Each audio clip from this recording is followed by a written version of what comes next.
welcome back to the Knit Guru. Today we're going to make this cable knit pumpkin. It's a really easy pattern. It's knit flat and just seamed up at the sides. This is a pattern that's been on my website for a while. Actually, it's been up since I moved. However, there were some errors in the pattern. It's now been fully updated. This is a smaller version. It scales well with the size of your yarn and the size of your needles. So here is a tutorial, and there's a link to the free pattern down below. So we're going to cast on 24 stitches. Our first row is just to knit all the stitches, and then the second one is just to purl them all. Row 3, we're going to knit into the front and back of each stitch to get 48. Then we're going to purl row 4. Row 5, what we're going to do is knit 1 and then knit 1 in the front and back, which is going to give us 72, and then we're going to purl the row. Now we're going to set up for our cables. Now this is going to involve knitting 6 stitches and then purling 3 stitches over the whole row. This will set us up with 4 bands to knit and 4 bands to do the cables on.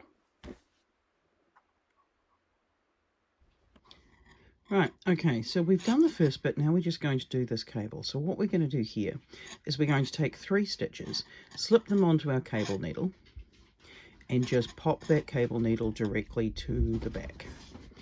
Then what we're going to do is be interrupted by the dog and knit 3 from the front. So that's 1, 2, 3. Then we're going to go to our cable needle in the back, and we're going to knit these 3 stitches off of the cable needle. So that is 1, 2, 3. So once we've done that, we're going to do our purl 3, knit 3, purl 3, our cable again, and then just follow it on across the rest of the pumpkin.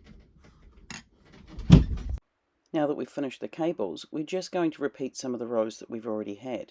We're going to be purling the purl stitches and knitting the knit stitches until we end up with 6 repeated cable twists. When we get through there, we're going to start decreasing, and that's just a knit 1, knit 2 together over the whole row. Then we purl the next row, then we're going to knit 2 together over the whole row. We're going to have 24 stitches left, and we're going to purl the next row. We're going to cut the yarn and thread it through the remaining 24 stitches. Pull this tight, which creates the top of our pumpkin, and use that yarn to stitch up the side of the pumpkin itself. When you get to the bottom hole, just leave it there, that's that cast on 24 stitches, and use that as a place to stuff your pumpkin. Now you can choose to stuff your pumpkin as much or as little as you want, depending on the effect. Then run your yarn around those cast on stitches, pull it tight so that you've closed up the bottom. Do a few stitches to hold that there so that it doesn't separate. Then you're going to go through the top and to the bottom to create the shape of the pumpkin. Do this with that tail still, just pick up go through, pull down a stitch, go through, pull up a stitch, until you end up with the shape that you want, where it's indented in the top and the bottom. Now creating the vine at the top is just a case of making an I-cord. I did this with 3 stitches, and there'll be a link below as to how to make an I-cord. Then you're just going to stitch that I-cord on the very top of our pumpkin. Now that's done. Do remember that we've got a full written pattern on my website down below.